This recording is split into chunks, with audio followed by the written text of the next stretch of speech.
Just give this a second to stream. We'll see how it goes. Okay, I think now we'll get started in a few seconds.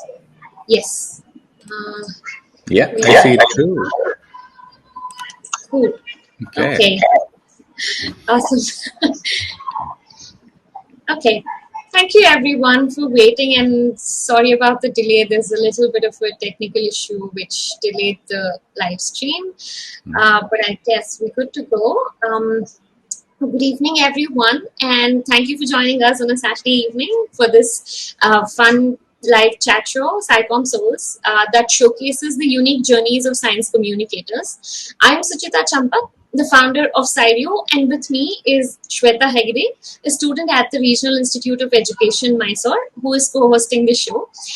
For anyone new to SciRio, here's a brief introduction. SciRio is an independent enterprise building an ecosystem for capacity building and opportunity exploration for science communicators. SciComm Souls is an essential part of SciRio because it underscores that science communication and communicators can have different backgrounds, formats, and contexts, and that you don't have to have a defined path to become a science communicator. Today is our 8th episode on SciComm Souls, streaming live on LinkedIn and YouTube. Don't worry if you've missed out on the previous episodes. You can find them all on our YouTube channel, whose link is in the chat section. Do check them out, and if you have found them useful, do share them with your friends and colleagues on your social networks. Okay, let's get started with today then. Today we have Abhishek Chari, who will be chatting with us on how he is climbing Mount SciComm, as he calls it. Hi Abhishek, thank you so much for joining us today. I'll let Shweta introduce you briefly, and then we can get started right away. Okay. Thanks, Suchita. To formally introduce Abhishek, he's also had a very unique trajectory so far. So he is the contributing editor at IndSciComm, which he co-founded with Shruti Muralidhar in 2017. So through IndSciComm and as a freelancer, he continues to produce SciComm across various media formats and languages, with current focus on, of course, podcasting. So previously, he has been a writer at MIT, where he contributed to donor engagement and fundraising for neuroscience research. So he has named the new bacteriums. He's also studied symbionts, and he's also helped teaching cell biology and so on before foraying into science communication. So probably he will touch upon all these aspects and talk about how he then climbed Mount SciComm, or is climbing Mount SciComm. It's very much a continuous tense over there. It is climbing, climbed here. Right. Okay, so over to you, Abhishek. Great. Thank you, Suchita, and thank you, Shweta. It's definitely going to be about climbing uphill. I'm sure a lot of the people in the audience, I feel this all the time too, that doing SciComm and thinking about it all the time is very much an uphill battle. And it feels like that all the time. It doesn't really change. Even after you do a little bit, the goals change, but the uphill climb remains. So it's very weird. But I think it's important to talk about that right at the outset, just to show that, the mental game doesn't change that much for people who are already in SciComm versus people who have not yet taken their steps towards it. But yeah, taking some steps toward it is very, very important, because if you see a mountain from very far away, it just looks really tall and enormous and smooth. And you're like, how am I going to get to the top? Is there even a point to going over there? Why should I do this? And you start to question yourself. So it's hard to do that. And at the beginning, you may not even be looking at SciComm. And I also wasn't. I've had an interest in, literature and writing and reading from a very long time.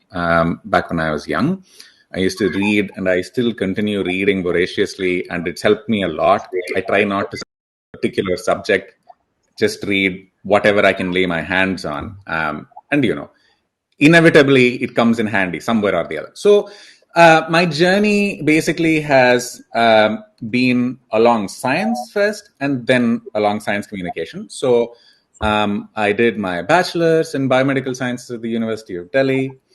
After finishing my schooling at the Mothers International School, also in Delhi, finished my postgraduate diploma in molecular and biochemical technology at Venkateshwara College, which is also on South Campus over there, and then did my master's at the University of Utah, where I worked on symbionts, naming new organisms that we found along the way.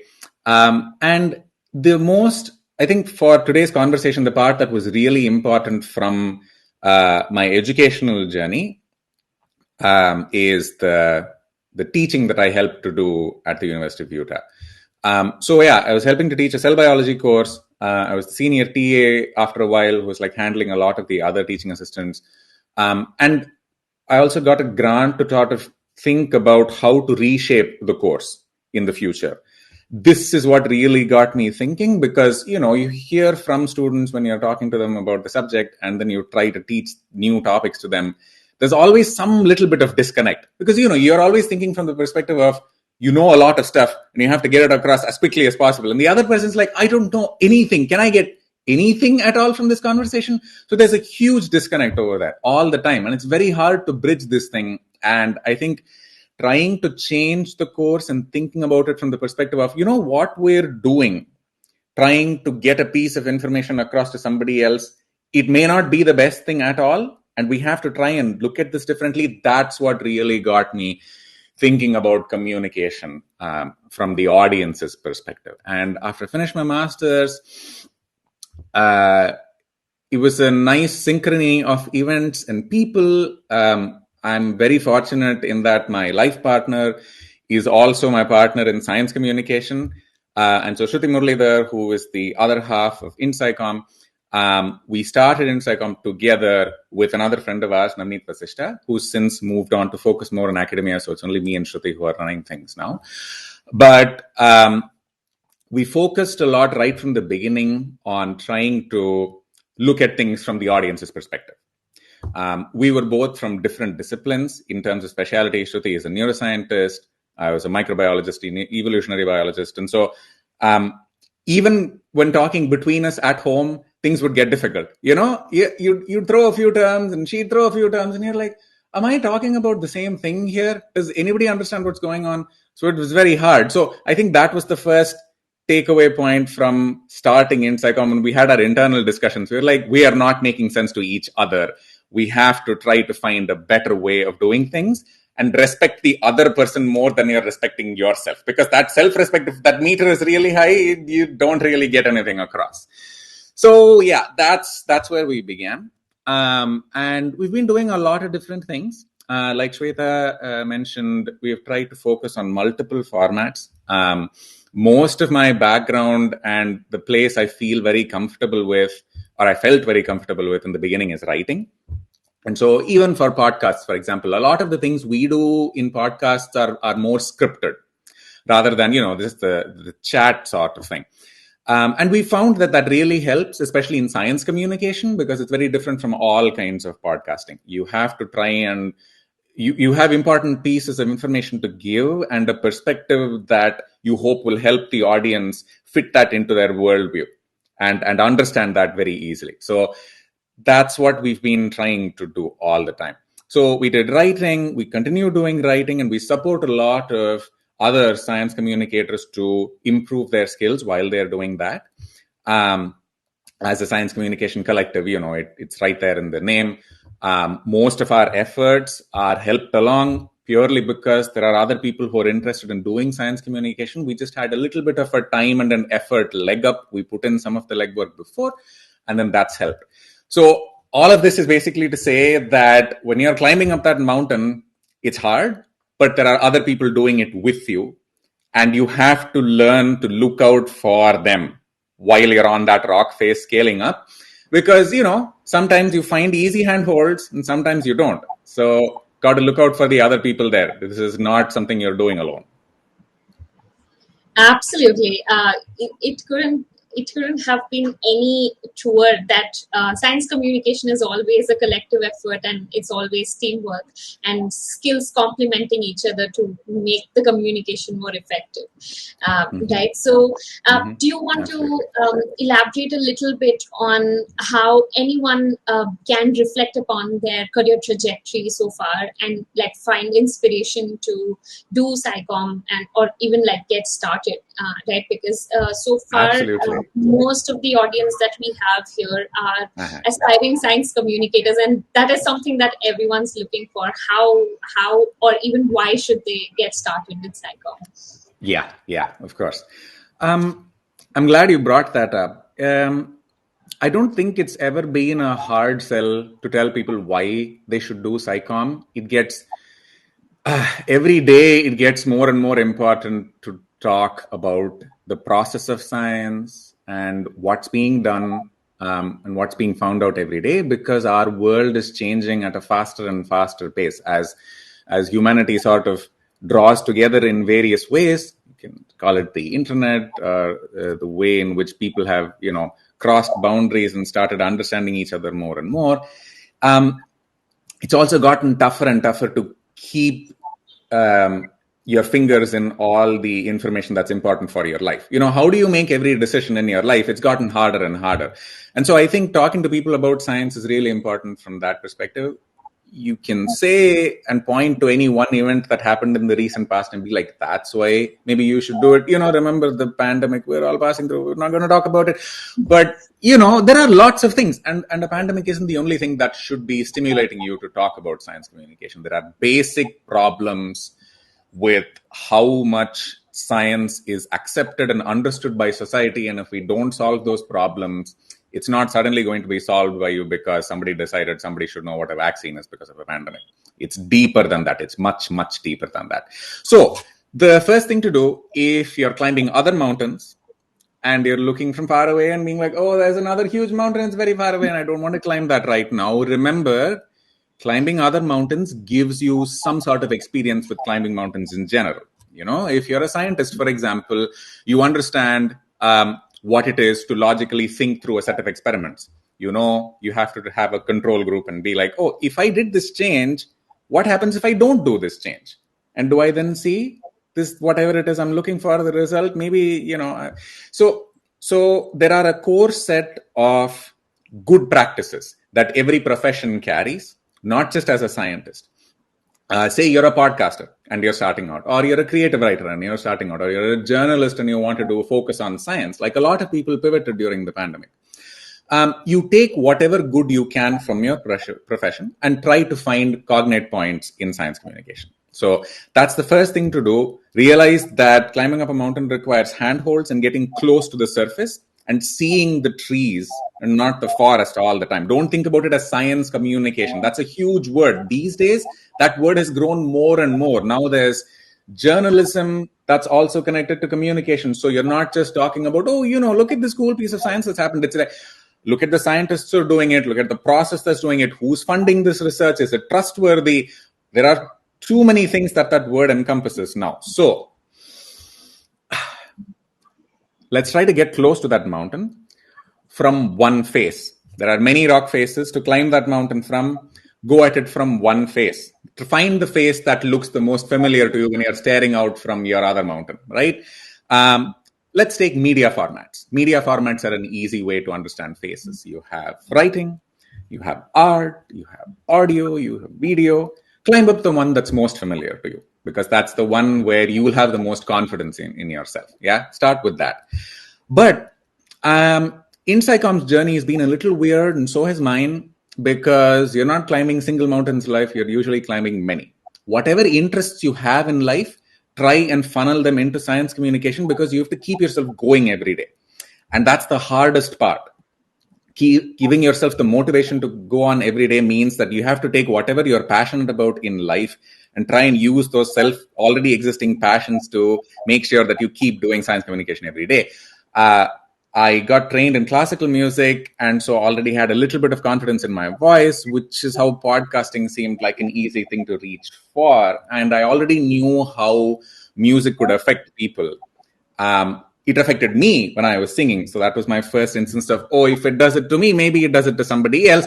Baby steps every time, right? And so I think that's what really helped in the beginning. Any interest that I had, I tried to find links with it to SciComm. So do that. After that point, the weird part in IndSciComm is we kept shifting phases. This is not something I would recommend everybody to do, but it somehow proved useful for us because everybody's life trajectory is different, So I can't give this advice and ask everybody to take it, but I'm just giving you a glimpse of what it was for us. So because we had multiple interests and expertise areas, we started this as 2-3 people together.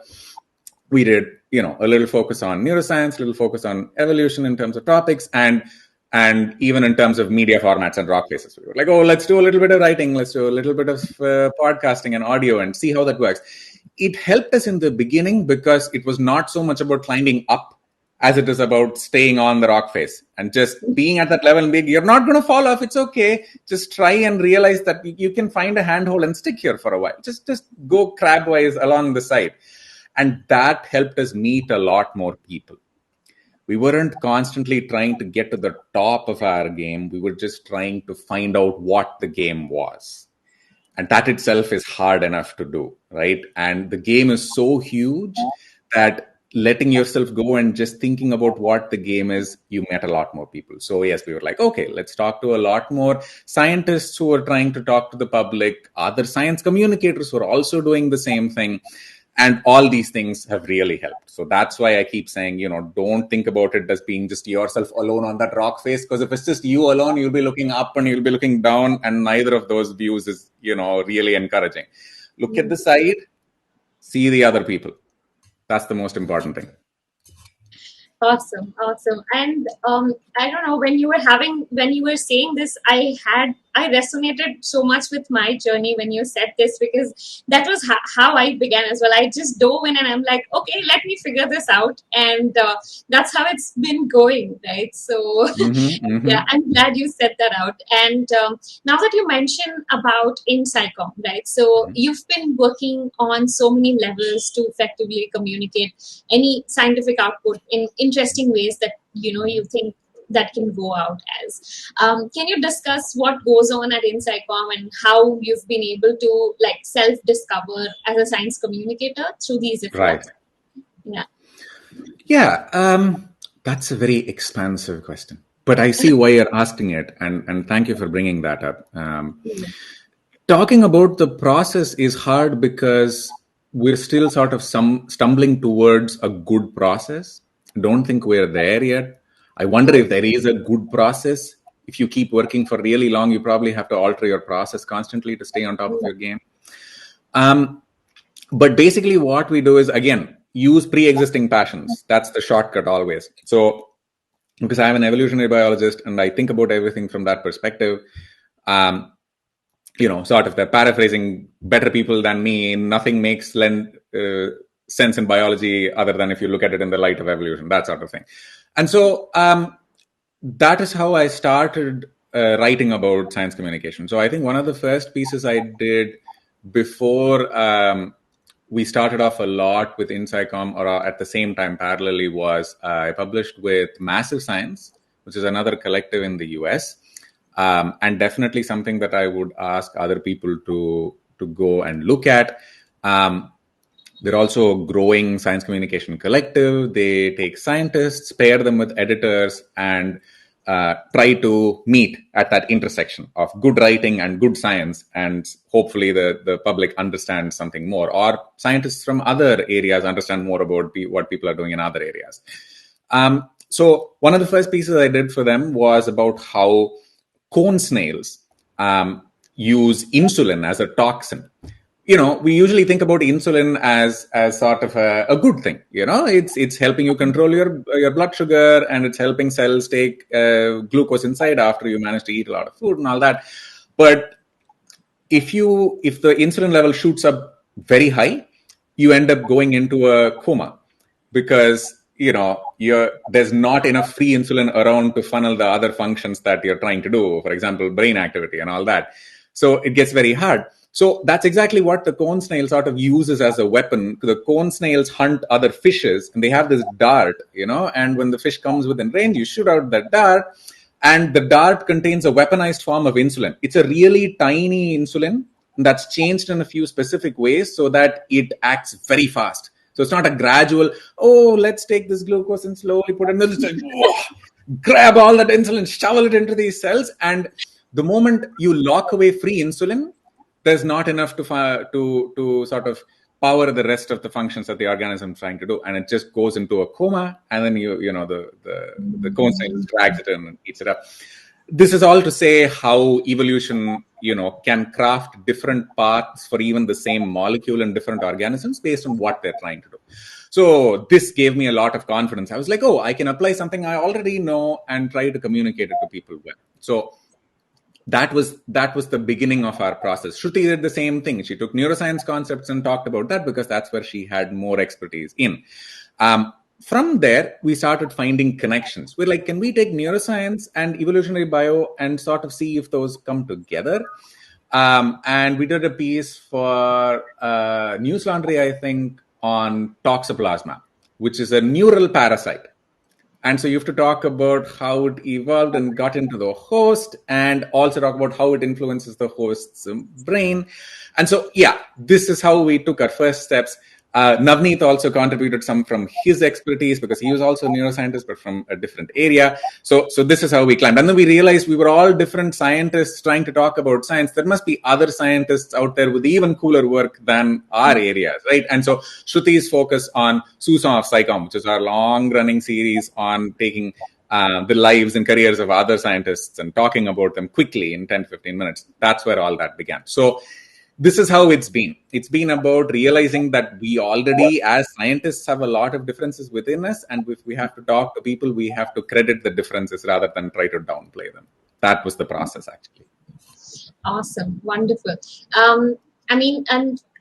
So glad that you were able to sort of identify what are the things or you're rather more aware of how you're progressing through their journey. And I really hope that would be one of the main takeaways for people, watching this episode, right? So, and so very lately, you've been focusing on building the force on SciComm through podcasting, and you've taken literally every opportunity to level up, right? So when did you realize that podcasting was your beat? I mean, you did mention that you had that strong hold for classical music, and you thought maybe this was the thing, but maybe was it that first podcast that you made that said, okay, this is something that I'm going to take up more often?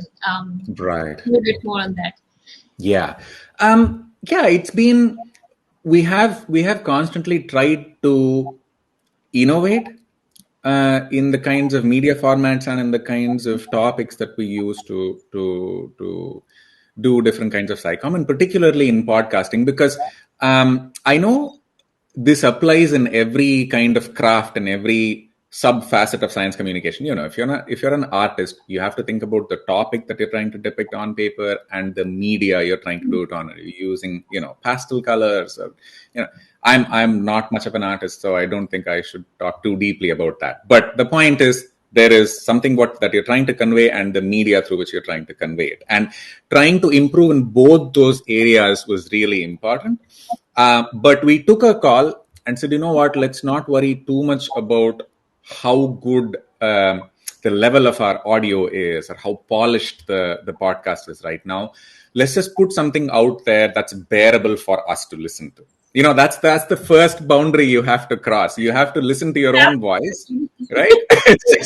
It's really hard. And it's not even something that's very subjective. I mean, lots of people go through this problem of you hear yourself speak without a mic.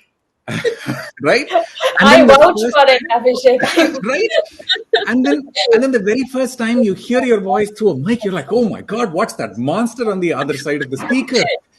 It's not me. It clearly cannot be me. But I think a lot of people talk about this problem, and it's pretty objective. You're usually hearing yourself through, bone conduction through your own skull. And your own ears has, it comes back to you from whatever room you're in. You get used to hearing the sound of your own voice without it being, sent through an electronic system and coming back at you in some way. But yeah, the first time you hear that, it's very hard. So anyway, we tried to make sure that it was at least bearable for us to listen to, listen to yourself lots of times. That's really important. Just record yourself and listen to yourself. That's the biggest leap you can take towards accepting the fact that it's okay for me to send my voice out to other people. Yeah. And so, yeah, that was sort of the first thing we did. And we sort of grew from strength to strength as much as we could. We took short format podcasts first. We were like, okay, let's do that. And Shruti really deep dived into SciComm of SciComm. And those are all shorter length podcasts. So they were also more freer because people talked about their careers and journeys, and we had to edit it down so that it fit within the format. I like to generally go more long form. My written pieces are also bigger, and then the podcasts I wanted to do also were bigger. So we did one where we focused on Dr. Nandini Singh Chatterjee's research on Hindustani music and how it influenced people's emotions. And that was a very long form podcast. We also had the good fortune of using the audio that was used in the research. And so if you go listen to that one, it's there on IndSciComm under that, podcast. by the way, was my first introduction to IndSciComm. So that was my first one. Really? Okay, that's wonderful to know. I'm sure Dr. Chatterjee also would be really happy to know that. So she was very insistent on the fact that we talked to her lab more and we gathered a lot of work. She was very cooperative in that sense, and it was definitely a collaborative effort with their researchers. So we talked to a lot of people, including collaborators that were outside her lab, who could shed some light on the work, and we could intersperse it with the Hindustani music that was used to assess the audience's emotions. And I think it worked out really well. I was very happy in the beginning with how it was coming about, because I never hoped to get stimuli that was used in scientific research and find out that it was beautiful to listen to anyway. And let's put it out there for people, because you should get some connection between your life and the science you're trying to understand. If it's Hindustani music, that's totally fine by me. So yeah, we've been very fortunate. It's been a mix of happy accidents and whatever we've been thinking about at the moment of time, it worked out. It was hard in the beginning when we were trying to find these sources of inspiration, but when we found something we liked, we were like, let's latch onto that, for very sure, and not let go of that. If the idea sounds good and you have one good piece of science linking that to what you want to do, hold on to that for dear life and make something out of it. Even if it's really bad, just make it and put it out there. You'll feel happier for doing it and more confident. That was the thing we used. Just do the thing and put it out there. Don't be afraid to experiment. I think with that, we'll move to the next section of today's episode, which will be like a quick rapid fire where we try to get more from Abhishek. Right? So, okay, we have like a bunch of simple questions we want you to answer impromptu, and let's get started. A few true or false questions first. You don't need to be a good writer to make a podcast. True or false? False. I think you do need to be a good writer to make a good podcast. Even if you aren't thinking about independently striking out as a writer, it's important because you have to write show notes. People need to be attracted to hear your podcast. When they're stumbling onto your podcast channel or onto your website, there's a written piece of information over there which says, this is what this episode is about. Now let's go to this play button over here. If you aren't reading through to that play button, your audience is gone, right? So you have to be able to write in some form and be good while you're doing that. Otherwise, your audience isn't going to get funneled toward that piece of audio. It's also important in another practical sense, because if you're trying to think that, somebody heard about my podcast somewhere, they don't have the link, they've forgotten what it was about, so they're going to just put my name and put podcast and search for me and be like, can I now find this thing? Google will these days pull up podcasts directly for listening, right? When you do that, but search engine optimization comes between you and the audience there also. If you've optimized things well, you've crafted a title that's memorable, people will go after that title. And even if they don't remember your name, if your title's unique, they'll go straight to it. And then, there's the quick blurb that comes there and they'll have to read that again. So writing matters in many different ways for making a podcast, not just if you're trying to make a scripted show like we do, where a lot of background writing goes on to craft the whole narrative. But it goes on even for the paraphernalia that attracts listeners to your show. So. Okay. Making money by podcasting is a tough affair, true or false? It's very, very tough. It's very, very tough. We Okay. have... Go ahead. Was there a question? Yeah, no, go on. It's very tough. Lots of people are finding it hard. It's a testament to how hard it is because lots of huge companies are moving into the podcasting field in India and in the US and all over the world and trying to buy up more individual podcasting and podcasting studios and stuff, because it's not very easy to make money on your own. So it's much nicer when a bigger umbrella organization sort of gives you funds and says, let's make that thing, because monetization is a hard thing.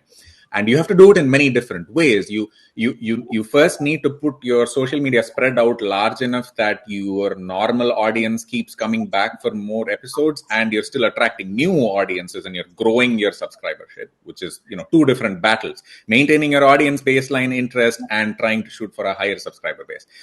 And then finding out ways in which this can be monetized. All those different people who are coming at you from different angles. And, which podcast channels are you on? Do those have their own monetization sources? Do you cut the profits between them and you? For example, Spotify is now heavily into podcasting. Reliance Industries is in a certain way, I think, because Ghana is a subsidiary of Reliance. And everybody is getting into this. Apple has been a mainstay internationally for a very long time. In the US, it's like, if you're not high up on Apple's view listens, you're nowhere. That's the view. But but there are ways around this as an individual podcaster. You can, there are microtransactions are a big gift in this sense, because, you can do those buy someone a coffee sort of fundings where you can link that to your podcast. Be like, the price of a coffee is blah. Maybe you will power me through one more episode. Who knows? Right. So I think there are ways around this. And we are also trying to do that. It was very hard to monetize IndSciComm in the beginning because, visa restrictions and so on, because Shruti and I have both spent most of our educational journeys post our bachelor's and master's outside India. And so when you're there and you're trying to do other things apart from what you're usually doing in terms of academia, it's hard to find a visa status that lets you do all that. So we do run a lot as pro bono and for the good of the community and all that. And it's shaped how we do things also. But we are inching towards those things to try and make the podcasting and all the other things more monetizable. But yes, there are ways, and we can put some links up for sure in the chat if that's useful. Absolutely. Okay. Podcasts that are longer than 20 minutes are boring. True or false? That's no, false, because I've heard very interesting ones. I guess the strict or the strong version of this argument is boring podcasts longer than 20 minutes are hard to listen to. Yes, Wow, absolutely they are. Absolutely they are. But there are very interesting ones that are longer than 20. Okay, so what's the most common misconception in podcasting according to you? That's a tough question. Most common misconception in podcasting. Yeah. If you just chat without thinking about it, you'll produce good audio. Okay. You just, that's what happens a lot in podcasting. You have a lot of these bro chat sessions where it's three dudes in a studio and they're just talking about whatever. And now it's a podcast. No, it's not. It's it's very, very hard to listen to those things unless you buy into that sort of bro culture and symbols of masculinity that you throw around in the background and be like, oh, this is our life. Obviously you must be interested in stuff like this, right? It's not that again, I think what happens there is there's a lack of respect for the audience, and the weightage given to your own life and your own concerns is higher than what you give to your audience there. That's why there are a lot of these chat podcasts around. Yeah, you are sharing your life. Yes, your life is important. I'm not denigrating anybody's individual struggles. I'm sure people have, found various ways to get to where they are in life, and other people might, like we are doing now, find some sort of small nuggets of wisdom in between all the trash that usually accompanies a person's life. But I think when you're trying to make a saleable product, especially like we're all aiming for in podcasts, to make something that somebody will put money behind and buy, whether it's the audience or a funder, I think you have to think about who's listening to you rather than who's making the sounds. Absolutely. So what would you say are some basic skills that you would need to get started as a podcaster?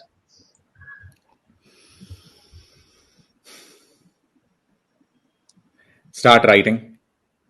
That's from my perspective. And I've already said true to that question, so I have to stick to my point now. Start writing. Make a plan. Very important to make a plan. I'm a planner. I like having a lot of control.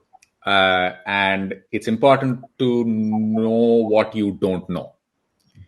And you won't know that unless you plan and find gaps in your planning. So, for example, NPR, because they're a very long-running radio production series, and they know what it takes to keep radio programs running for a very long time, right? And they have really good resources on their website. People should go check that out. One of their things, which I also shared with people during the podcasting session that we did with SciComm Light that Suchita organized, is a blueprint for planning storytelling projects. And it's just an example. I'm just saying there are lots of other things you could use for this. You could just find a notepad and start scribbling things down. But it's nicer when there's stuff written down on a page rather than an empty sheet staring at you. You can just probably say, what are my interests? What can I do really well? And what can I not do really well? And then try and match that up with a table of what you need for podcasting. So let's say, okay, you have to write really well because you have to start scripting your podcast out. Listen to yourself on the mic again and again. Get used to your voice, which we've already said. So I'm sticking with that again. Okay. The third thing is listen to other podcasts, especially the kind of podcasts that you're interested in listening to. Think about what they're doing well. Work towards that. It's okay to make pastiches and homages to things you think are good, because that's how any artist starts out. Everybody has their garage home video and home audio that they produce because there's someone that they like. And if you like somebody else, chances are somebody else likes them too. And in trying to climb up to that high pedestal you've built of your star, you will realize what all things they had to do to get there. And then you can start climbing on similar steps. Okay. So one piece of advice you'd like to give maybe a fellow podcaster or someone who's working on their skills. Make the shortest podcast you can imagine. Wow. Okay. That was interesting. To start out. I know I make long podcasts, but yeah, you have to fail fast and, think fast after that. You can't fail hard and fast if you're not doing the thing itself. And yeah, so make a very tiny thing. Make it like one of the trailers that are usually asked for podcasts these days. When you do pitches, you usually do 2-minute, 3-minute trailers. That's all you do. And so if somebody doesn't want to listen to you after 2 to 3 minutes, chances are they're not going to listen to you if you make a longer thing. So do that. Show it to your friends. If they don't want to listen further, how are people who are not your friends going to want to listen to that? So. Okay, so if you can point out to at maybe one event or one person that hugely impacted your career trajectory as a science communicator, what or who would that be? Right. Jeff Empman, Podcast Garage. Okay. Jeff Empman is a podcaster who has a podcast called Here Be Monsters. And he was the guy who in connection with Podcast Garage and the Boston Library Network and the Ujima Project, which is another sort of social justice platform in Boston, they all got together and did this podcasting class for anybody, novices like I was a while back. And that class was great. Jeff was fantastic as a teacher, and he taught me a lot of things that I still think are very, very important for anyone who's in the podcasting game. Share your resources freely. Talk honestly to people about how hard things are, but give them a way out. Wonderful. And show them what you've done. And so I think I've learned these things a lot in that training session that Podcast Garage and Jeff put together, and I'll forever be thankful for what they taught me there. Awesome. Thank you so much for participating in this rapid fire, Abhishek, and absolutely giving us more insights into your career and your life. So with that, we'll move to the next section of our show, where we take up a particular aspect or thought process piece and get into detail and understand right what about that. And I'll let Shweta lead on from here. Okay. Yeah. Thank you so much. I had a wonderful time listening to you both. Sorry, there are a lot of crackers. Now it's raining, so there are no crackers anymore. That's why we work really hard to put background music into podcasts. This is great. This is just great. Right. So that's why I was on mute. But I had a wonderful time listening to you too.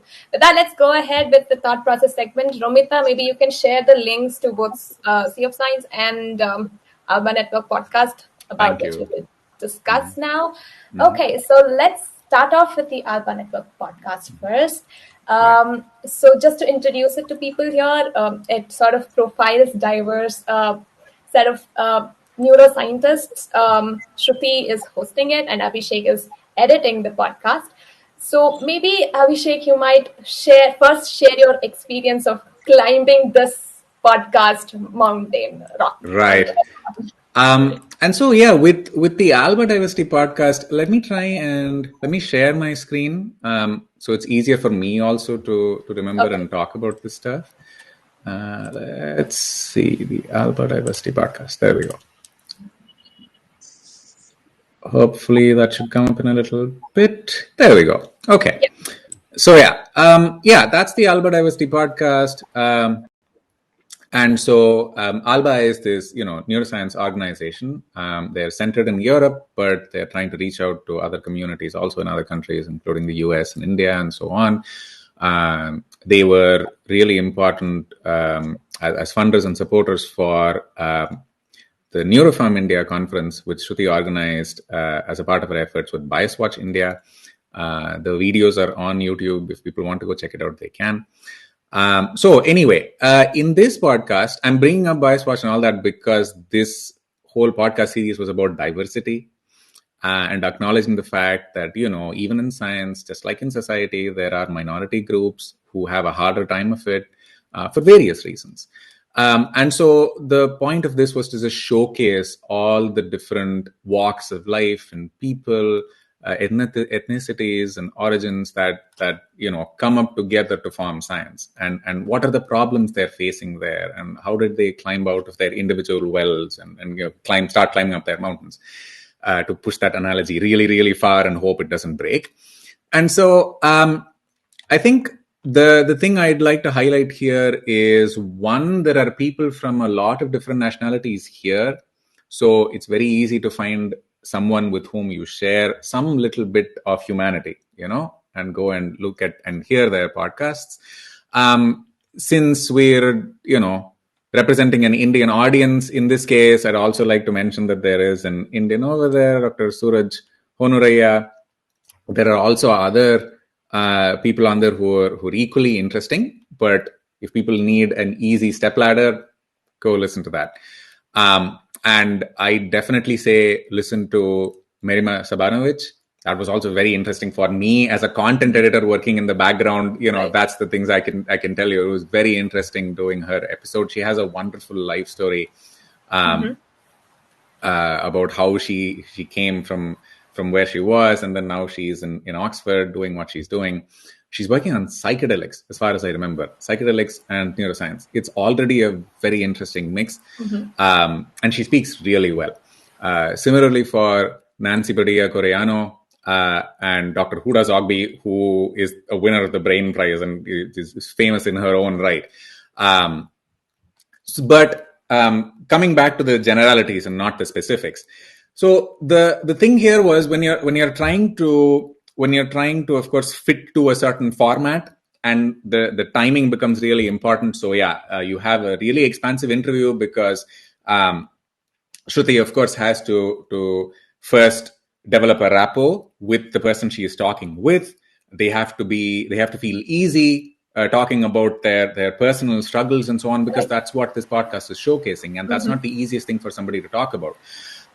So you have to establish a rapport, and then once people start talking, things don't come out in sequence. It's whatever you remember the most strongly that comes out first, or whatever you remember that day.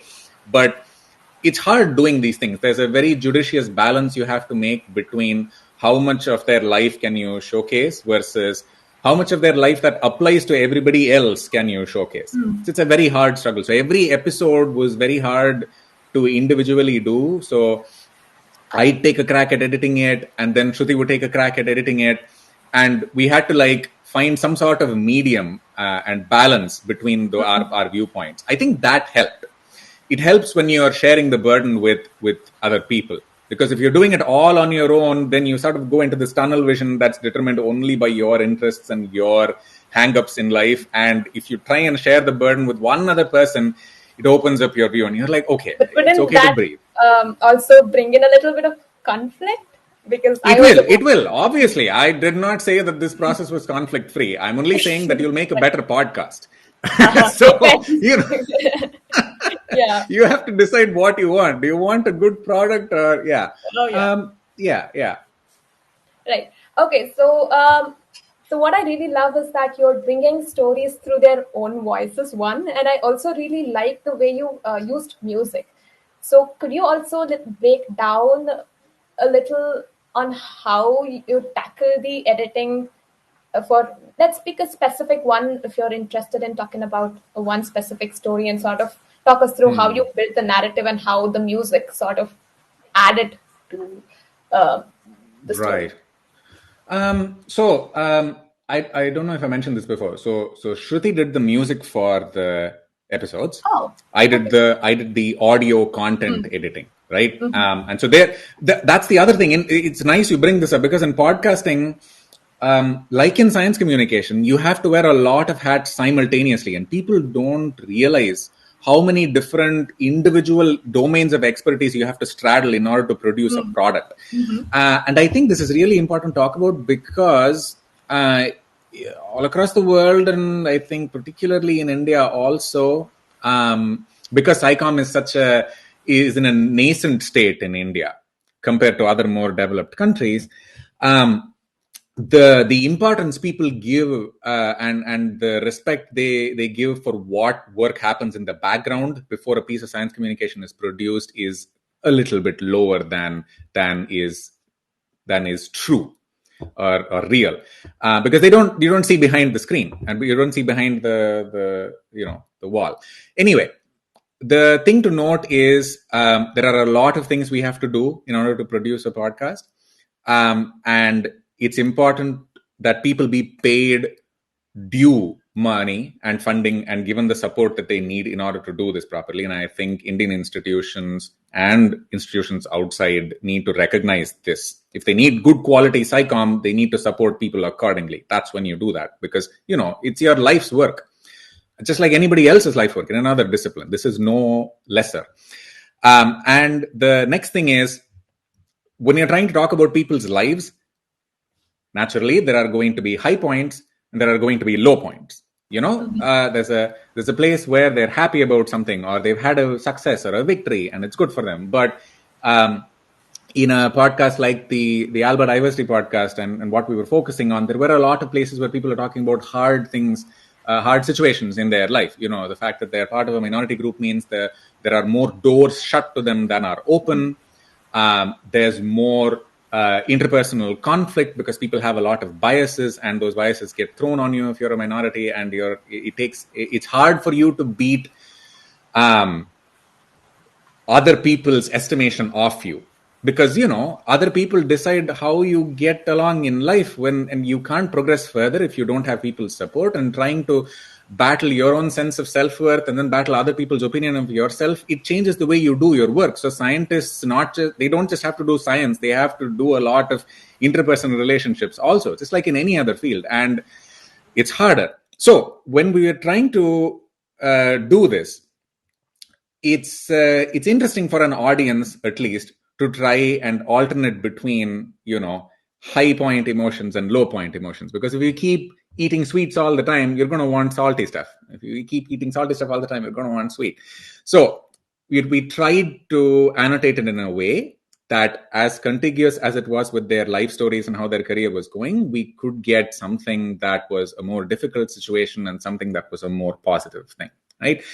And then Shruti took the good step of looking for the main emotions that were there in a certain piece. Like, we're talking about a person's life journey, and there's one event there, and is it sad?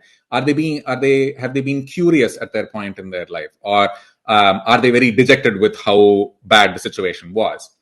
Find a piece of music that connects with these emotions. And that's something, again, we can bring back to the neuroscience and music, the Hindustani music podcast that we did, right? Because that's the main thesis over there, that the way in which Hindustani ragas are organized, the note placement of majors and minors is so that you can distinctly evoke, to a good degree, bar cultural influences, which of course make the effect stronger, the right emotions in people when you put the right notes in there. So in the same way, you can try and pack together music, background music, that showcases the emotion that's happening on screen. And when multiple sensory stimuli and multiple pieces of sensory stimuli all focus toward the same emotion, it's much stronger. That's why movies have background music, right? You have foreshadowing for a sad scene coming up in music before the person actually says somebody has died. You're already, that feeling of dread is already building up in your gut, and you're like, oh my God, I know something's wrong, right? And so that's what we tried to do, and that's what Shruti tried to do there. We tried to put music that matched with the emotions, and made sure that the people's lives were showcased to the best possible effect. Right. I think it worked really well. Thank you. Enjoyed it. Yes. So maybe let's switch gears and talk about Sea of Science, if it's okay for you. Sure, absolutely. Okay. Thank you for pushing us in that direction. So Sea of Science is nice because there's more of a focus on India, and there's more of a focus on something that gets neglected a lot in science communication in India, which is Indian languages. Yeah. I know we went through the British Empire a while back, but that's no excuse for leaving out homegrown native languages. There are a lot of them, and they all have huge literary histories. So they're wonderful languages, and people use them till today. And India is a sea of languages, literally. And so that's how the Sea of Science name came about. It's like, let's say science is a sea, and all the languages sort of flow towards it. And, it's the Sea of Science. And so I really love the different names of your series, by the way. As a writer, I'd say words have power, and I have to try my best to funnel that power as much as I can.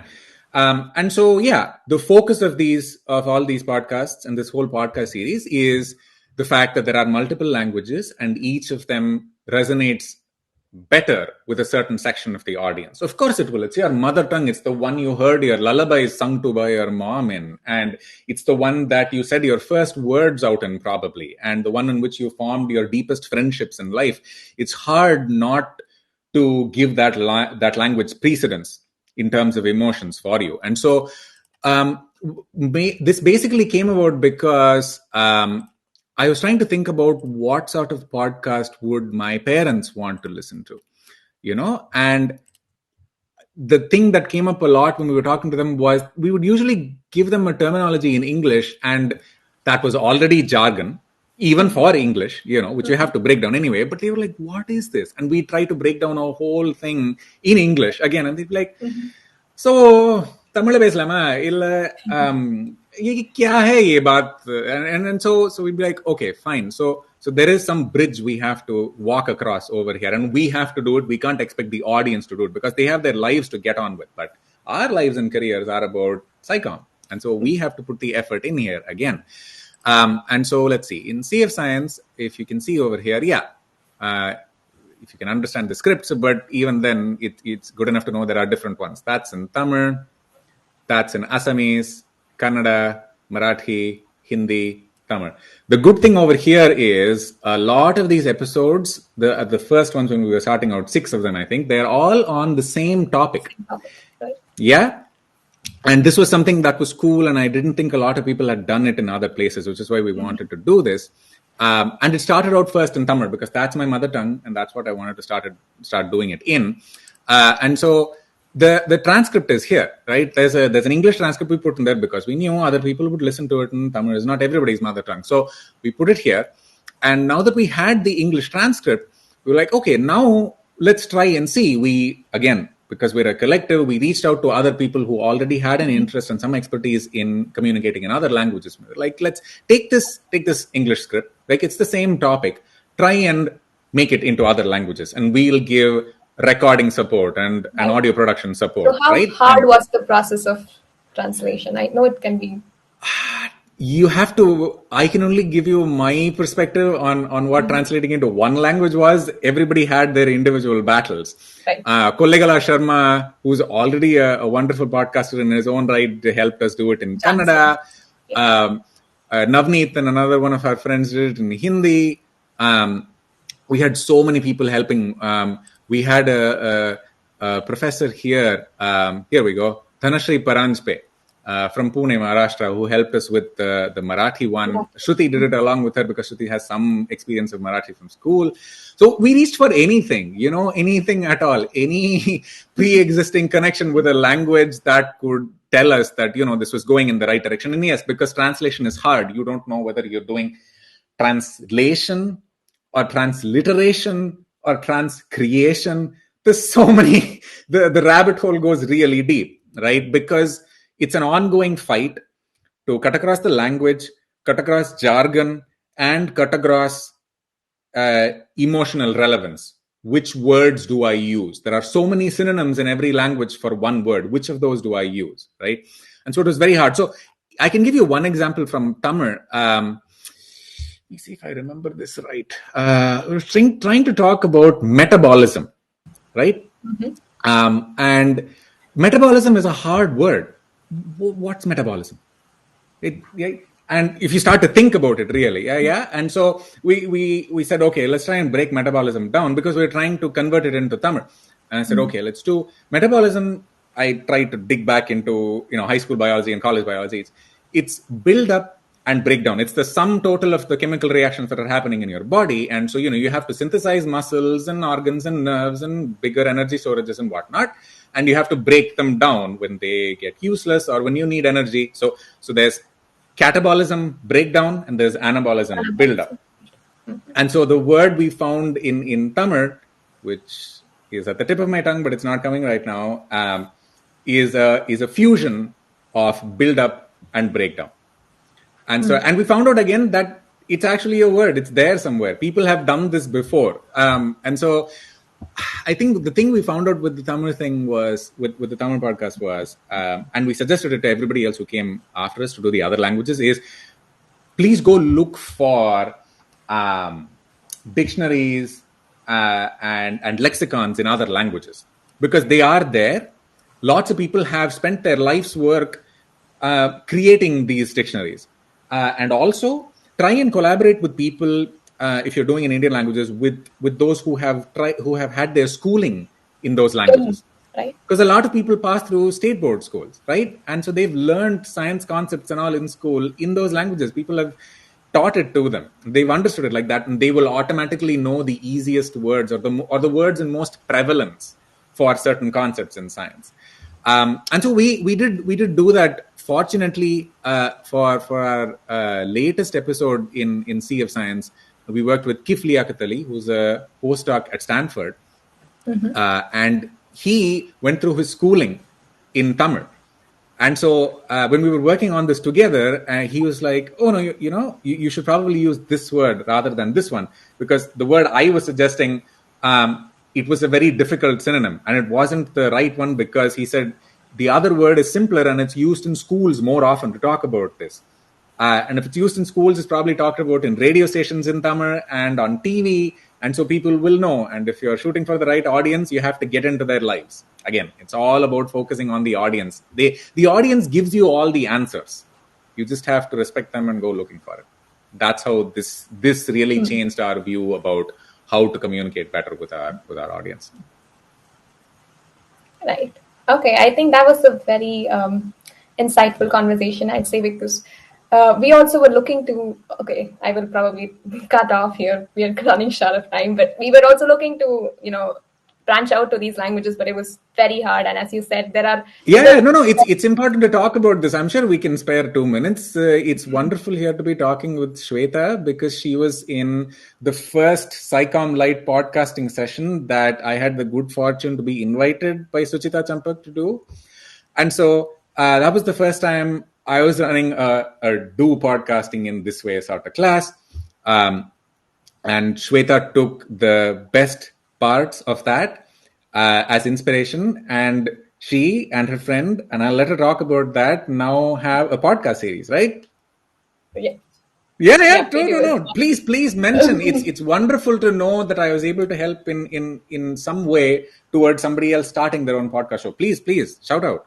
Yeah, so no, Abhishek and Suchita, both of them really helped us start this podcast. And so it's called India Asks Why, and we are just, reaching out to high school students on curious questions. But then we realized that, if we just stick to English, we're going to only reach urban school, high school students. So we were looking to branch out to different languages, but then we realized how difficult it is to, translate. And yeah, so that's the reason why I asked you how hard it is for you to, a good thing now that this has come up, the issue of how difficult it is to translate, and the fact that Suchita was important in making SciComm Lite, which brought me together with you so that you could do your thing. So Suchita, who runs SciRio, Shruti and I, who run IndSciComm, and Siddharth Kankaria, who runs SciComm Sci Club, we all together have contributed and together maintain a database, which I think is really important to bring up now. And it's also something that will be useful for the audience. This is a database of Indian SciComm practitioners. We, of course, had, previous databases to look at for inspiration. There's a list that's there on the Confluence platform run by the Indian Academy of Sciences. But we decided that we had to go a little above and beyond and try to make it more relevant to what's happening these days. And so if you go at it on, you can see the list here. This is what the list looks like. It's hosted on, IndSciComm's website, SciRio's, and on SciComm Souls. There are mirrors of these everywhere. And it's also important to mirror your online data, because if it falls down somewhere, you can also go and look at it somewhere else. So how this list is important is because a lot of people who are on Twitter or have access to Twitter and are science communicators in India can go and put their names on this list. We curate the list and add them on here. And it's important to see that they describe their SciComm formats, what areas they're working on. They also describe their languages. So this database is on the basis of the fact that these people at least have 2 pieces of SciComm that's already out there, published, and we can go and see and verify this. And I think this is a great resource for people looking for science communicators, especially if you're looking for people who have expertise in a particular language. Just search through the list for your language of interest, and you'll find the cross section. and look them up on Twitter, see what they're doing, and hopefully things will work out. Yeah. This is how we found out. So going on Twitter and looking for people who did have prior experience in translating languages was how we found help for CF Science. Because we knew Kollegala Sharma was working in Kannada. That's how we linked with him to help us with the Kannada thing.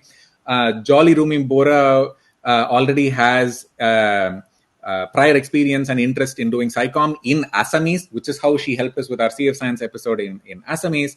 So yeah, you have to find out other people whose expertise you can connect with, so that you can share the burden and do SciComm, especially in Indian languages. There are so many of them.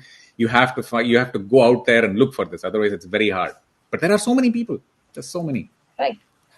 Yes. So thank you so much for mentioning the database. I hope people will benefit from that. I will probably check it out again. So with that, they will wrap up the thought process segment and open up for question and answer segment. So we already have a question. So Akanksha asks, where can I find good biology or neuroscience related podcasts? Good neuroscience related. Sorry, repeat the question, please, again. Where can I find good biology or neuroscience related podcasts? Biology or neuroscience podcasts? Well, I'd first of all flog IndSciComm. So it'd be like, please go check out IndSciComm. Yes. Our focus is on biology. But it's hard. There are long-running ones on NPR, right? I can probably do that right here. So you can go to NPR and look for really good science podcasts. That's a great place. And other than that, I think there are also nice podcasts started in India.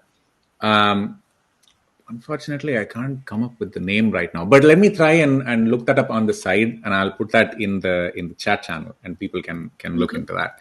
But the easiest thing I'd say is go search for the topic of your interest. Say you're interested in neuroscience, right? Go to the podcast platform that you listen to podcasts on, right? Google Podcasts, or there's a huge set of them these days. There's Anchor, Spotify, wherever you go, and search for your key terms with podcast. You'll come up with a lot of them. And I think it's hard also to talk about the famous ones all the time, because they get all the airtime everywhere, and it's important for new shows to be discovered, because there's a lot of people trying to do this.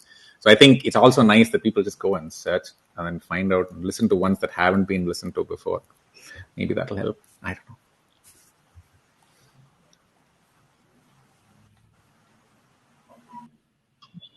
Okay, yeah. There's another question from Pavitra, which is interesting. So what's next for IndSciComm? What can we look forward to in the next few months? So we're trying a lot of different things in the background. And I see this is my sister asking the question. Okay, thank you, sister. Anyway, I hope it's my sister. That surname and first name is a combination I won't forget. Okay. Anyway, the important thing here is we're trying to innovate at all times. And so we've gone through a lot of different media and podcasting formats now. But what I'm trying to do is we have to try and find podcasts or written pieces that can be strung together in the form of a series and have sort of narrative cohesion between episodes rather than making individual episodes. I think I want to focus more on an overarching narrative, but not make it very long podcasts, keep it tiny podcasts, but string them together. And so I'm working on a few things in the background, but I don't want to jinx it by saying it out now. But stay tuned. We definitely are thinking about things. And with the new year, we definitely want to try new formats and new versions of podcasts. Wonderful. Good luck with it. Yes, there's another interesting question. I think this will be the last one that we'll pick up for today's episode. Bertie Ashley, he asks, if you could have one interview with a scientist who is now dead, who would it be? Who's known? did. Wow, Bertie is a really good science communicator in his own right. Absolutely. He wrote a really nice piece on antibiotic resistance and how that's going to be the sort of next big problem for society and medicine to deal with post-COVID. So thank you, Bertie. Thanks for the question. Usually when stuff like this comes up, we go for really famous people. Like the thing that comes off my mind is like Albert Einstein or something like that. But clearly that's because people have been asked this question all the time, and that's the most easy image that sticks to your brain. I'd say Darwin, because of my interest in evolution. I think a lot of connections that Darwin made, they're also difficult to parse because the books he wrote are so huge. The Origin of Species and so on. If you start reading through them, there's a lot of good experimental sort of data that he accumulated. Not experimental, I'd say observational data that he accumulated on his voyages, because it was the HMS Beagle and him, on that ship, going to so many different places, like the Galapagos Islands, for example, where he found all the examples of how finch beaks had evolved and all that. So there's a lot of material in that. And I'd love to get his perspective, more than what he's written about how he personally felt when he was on that journey and looking at all these things and being like, so what does it mean? All these finches with all their beaks, what does it mean? There must have been a point when Darwin had no idea of evolution, right? And he was like, I have no clue what's happening over here. I'd love to get him to recount that state of mind, and then see how he worked back towards his whole encompassing idea of evolution. That must be fantastic. But Awesome. we dream. We can only dream. Yeah, I always wondered how, scientists in those days had so many questions that they wanted to answer, so many directions that they wanted to explore, and it's just fantastic. Okay, thank you, Abhishek. With that, we'll wrap up today's episode. Thank you so much for joining us today, and also thanks a lot for all the audience for sticking around here. And we also see so much appreciation for SciRio and for Abhishek as well. Anindo Bose, sorry if I spelled the name wrong, says it's always great listening to you, Abhishek. And also thank you so much, Bertie, for all the appreciation that you have for our show. Thank you so much, everyone, for sticking around. And we'll all see you next alternate Saturday at 6 p.m. again on YouTube or LinkedIn on our page or channel respectively. Thank you, everyone. Thank you, everyone. Thanks. Bye-bye.